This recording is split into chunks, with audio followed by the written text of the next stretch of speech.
Yeah, so I kind of messed up this week. I ended up breaking our stairs. They definitely need repair because every time we step on them, they're getting a little bit worse. So definitely time for a repair. And I know what you're thinking. It's not what you're thinking. These steps are prone to being damaged when you put them down and you auto level the RV, you're putting it up and down, and these steps get jammed into the ground and then it jacks everything up the way that it gets mounted on there. It has the potential to have that happen. And that's why it's important to auto level before you put your stairs down if they contact the ground. If they're floating, it's not that big of a deal, but if they contact the ground and you go to auto level, if the RV needs to drop down, your stairs are already contacting the ground. It's basically going to be like a stabilizer trying to hold the RV up. So then it jams everything up in there and it can break something. So auto level first, then the stairs down. Same idea when you're going to pack up, you put the stairs up and then you hit hitch height or you adjust it so you can hook up to the truck and go. You want to make sure that's in the proper order. And with that brings us now full circle around back to the step that I broke. Just one step.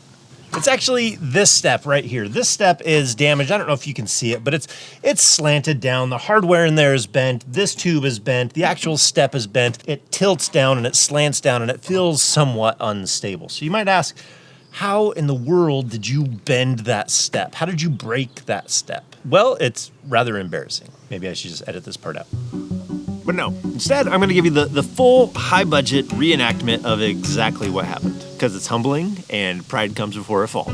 So I just got done washing the vehicle, ran inside to get something real quick. I think you can smell what I'm stepping in here. Came down the stairs, hit that first step. I didn't stand a chance. Having wet, soapy shoes on that first step, and I missed the grip tape that was on there, so it was just on the metal. At that point, physics were set into motion, and it was like slow motion. You couldn't stop what you knew was going to happen.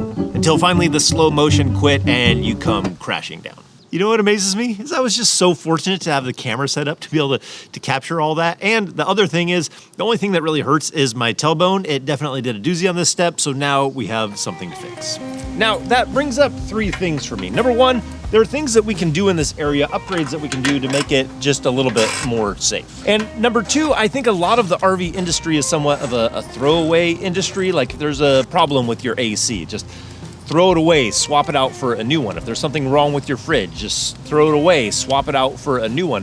When sometimes some of these things can be repaired as long as we give it a try. And on that same note, I try and do everything I can to stay away from the RV dealership service center, somewhere where you're taking your RV and kind of giving it to them and waiting kind of at their mercy in order to get it back. I try and avoid that at all costs. That's why I'm not afraid to dig in and try and repair things like this. Now, it's not just the repairs. I also like to do my own upgrades and modifications to the RV, and some ones that we've been considering that aren't a bad idea. Actually, this one's pretty popular, is replacing your handrail with something that's more substantial. So there's the safety rail that kind of unfolds from the RV once you mount it on there, and then it telescopes down. The reason why people like that is because it gives you something substantial to hold on to from the bottom step all the way into the RV. Now, something that everybody can do and definitely would have helped my situation are the step covers. So if you look on eTrailer, they have different ones that are custom to the different steps. They also have generic ones. So really anybody can get step covers and put them on there. So the reason why I like those is because they give you more traction. There definitely would have been more traction than that front leading edge of the metal on the steps. So that traction is a benefit, but then it also helps keep the inside of your RV a little bit cleaner because each one is kind of like a little bit of a doormat. So it cleans your shoes off as you're going into the RV. Now, one that we've been considering, I've been looking at it for the last year, are the torque lift glow steps. So that would be replacing the entire steps on the RVs. There's things we don't like about these steps, the way that they have to unfold from the RV. It takes a large area. So like if we're at gas stations filling up, we need to run inside the RV for a quick second. We don't always have that option. Sometimes that's not available. So having something like the torque lift steps that accordion in and then tilt up and down don't require as much space. One thing that we do like about these steps is the way that they contact the ground. It makes them feel really solid going in and out of the RV. They don't bounce and flex as long as I don't break them. And the torque lift steps also have feet that contact the ground. And I think it's almost an upgrade because these, in some situations, we've had a hard time getting them to contact the ground without them being too high. And the torque lift steps look like they have a little bit more range of motion in there so that more scenarios it's going to work out.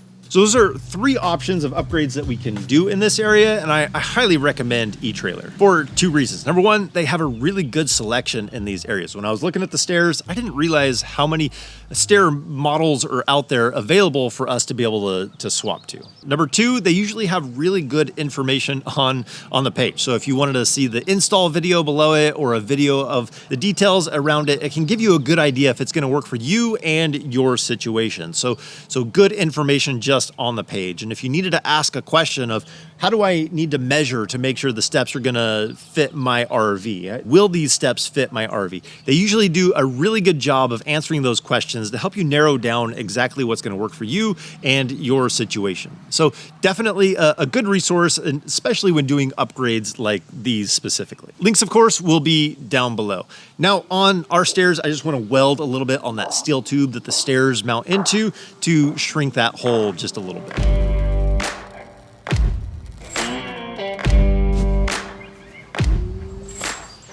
I'm sure there's a lot of people out there that knew exactly the mistake that I was making when I made it. Apparently, I might be upgrading my steps sooner than later. What a rookie mistake. I honestly thought it was steel on the sides, and it's aluminum. And I was welding it like it wasn't aluminum. So I just ruined that portion. So, on to step 2.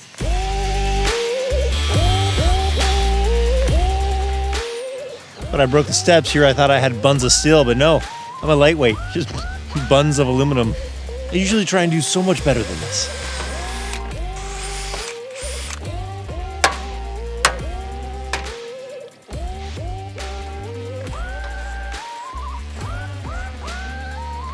There we go.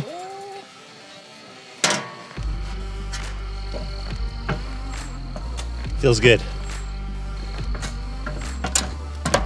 Oh yeah. You know, sometimes it's the seemingly simple things that really work you over and take much longer than you ever expected them to. I thought this would be like a piece of cake 5-minute job, but anyways, I think that's gonna do for now. Hopefully it holds up well. If not, I'm gonna be swapping these out and upgrading them. So anyways, hope you guys enjoyed this. Thanks for coming along. As always, if we don't see you on the road, hopefully we will. See you next video. Take care.